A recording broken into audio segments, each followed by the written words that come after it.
Hello, welcome to Jasmine YouTube channel. ಯಾಕೋ ತುಂಬ ದಿವಸದಿಂದ ಟೆಂಪಲ್ಗೆ ಬರಬೇಕಿತ್ತು ಅಂತ ಅಂದ್ಕೊಂಡು, ಸೊ ಇವತ್ತು ನಾನು ತುಂಬ ದಿವಸ ಆದಮೇಲೆ ಇಸ್ಕಾನ್ಗೆ ಬರ್ತಾಯಿದ್ದೀನಿ. ಸಿಕ್ಕಾಪಟ್ಟೆ ಡಿವೈನಿಂಗ್ ಬ್ಲೆಸ್ಸಿಂಗ್ ಅಂತಲೇ ಹೇಳ್ಬೋದು. ತುಂಬ ಪೀಸ್ಫುಲ್ಲಾಗಿ ಕೂಡ ಇದೆ ಈ temple. So after long time ಬರ್ತಾಯಿದ್ದೀನಿ. ಹರೇ ಕೃಷ್ಣ ಕೃಷ್ಣ ಕೃಷ್ಣ ಹರೇ ಹರೇ, ಹರೇ ರಾಮ ರಾಮ ರಾಮ ಹರೇ ಹರೇ. ಸೊ ಮೈಸೂರು ಇಸ್ಕಾನ್ ಕೂಡ ತುಂಬ one of the beautiful place ಅಂತಲೇ ಹೇಳ್ಬೋದು. ಸುತ್ತ ನೋಡಿ ಎಷ್ಟು ಚೆನ್ನಾಗಿದೆ ಅಂತ. ಇಲ್ಲಿ ಆಂಬಿಯನ್ಸ್ ಕೂಡ ಅಷ್ಟೇ ಚೆನ್ನಾಗಿದೆ.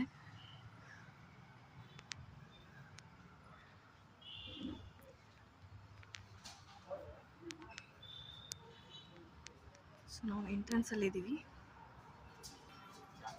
ಇನ್ನೇನು ಬಂದಿದ್ದಾಯಿತು ಅಂತ ಹೊಸಲು ನಮಸ್ಕಾರ ಮಾಡ್ಕೊಂಡು ಬಲ್ಗಾಲ್ ಇಟ್ಟೇ ಬಿಟ್ಟೆ. ನೋಡಿದರೆ ಕ್ಯೂ ಇಷ್ಟು ಉದ್ದ ಇದೆ. ಸೊ ಇನ್ನೇನು ಮಾಡೋದು, ಒಂದು ಟೈಮ್ ಪೂಜೆ ಆಗೋಗಿದೆ ಆಲ್ರೆಡಿ. ನಾವು ಒಂದು ಸಲ ಮಂಗಳಾರತಿ ತೊಗೊಂಡು ದರ್ಶನ ಮಾಡ್ಕೊಳ್ಳೋಣ ಅಂತ ಕ್ಯೂಗೆ ನಿಂತೇ ಬಿಟ್ಟೆ.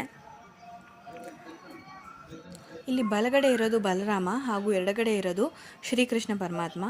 ಸೊ ಹಾಗೆ ಮಂಗಳಾರತಿನ ತಗೊಂಡು ಕೈ ಮುಕ್ಕೊಂಡು ದೇವ್ರ ದರ್ಶನ ಮಾಡಿ ಕಣ್ ತುಂಬಿಕೊಂಡೆ. ತುಂಬಾ ಚೆನ್ನಾಗಿದೆ. ಈ ಕಡೆ ತುಳಸಿ ಕೂಡ ಇದೆ ನೋಡಿ.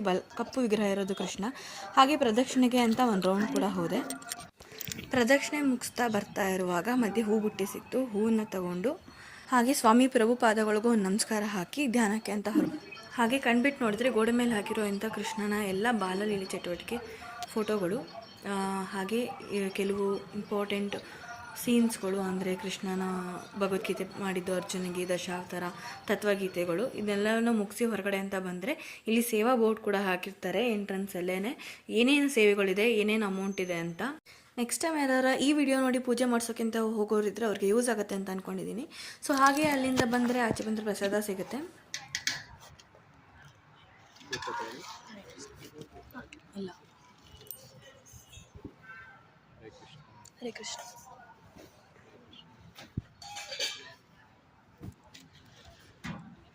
ತಿನ್ನೋಕೆ ಬಿಸಿ ಬಿಸಿಯ ಸಿಕ್ಕ ಬಾತ್ನ ತಗೊಂಡು ಹಾಗೆ ಹೊರಗಡೆ ಹೋಗೋಣ ಅಂತ ಹೋಗಿದಾಗ ಇಲ್ಲಿ ಬುಕ್ ಸ್ಟಾಲ್ಸ್ ಕೂಡ ಇದೆ. ಇಲ್ಲಿ ಕಂಪ್ಲೀಟ್ಲಿ ದೇವ್ರದ್ದು ಬುಕ್ಸ್ ಸಿಗುತ್ತೆ. ಹಾಗೆ ಅಲ್ಲಿಂದ ಮುಂದೆ ಹೋದರೆ ಹಾಗೆ ದೇವ್ರದ್ದು ಫೋಟೋಸ್ ಫ್ರೇಮ್ಸ್ಗಳು, ಹ್ಯಾಂಟಿಂಗ್ಸ್, ಮಣಿಗಳು ಕೂಡ ತೊಗೊಂಡು ಹಾಗೆ ಇಲ್ಲಿ ಒಂದು ಸಣ್ಣದಾಗಿ ಚಿಕ್ಕದಾಗಿ ಸ್ವೀಟು ಅಥವಾ ಸ್ನ್ಯಾಕ್ಸ್ ಅಂಗಡಿ ಇದೆ. ಸೊ ಇದನ್ನೆಲ್ಲ ಹಾಗೆ ನೋಡಿಕೊಂಡೆ, ಬಿಕಾಸ್ ಇಲ್ಲಿ ತುಂಬ ಎಕ್ಸ್ಪೆನ್ಸಿವ್ ಅನಿಸುತ್ತೆ. ಸುಮ್ಮನೆ ಹಾಗೆ ನೋಡ್ಕೊಂಡು ನಾನು ಹೋಗಿ ಪ್ರಸಾದ ತಿನ್ನೋಕೆ ಹೋದೆ. ಸೊ ನನ್ನ ಈ ವಿಡಿಯೋ ನಿಮ್ಮೆಲ್ರಿಗೂ ಇಷ್ಟ ಆದರೆ please like, share, comment. Thank you.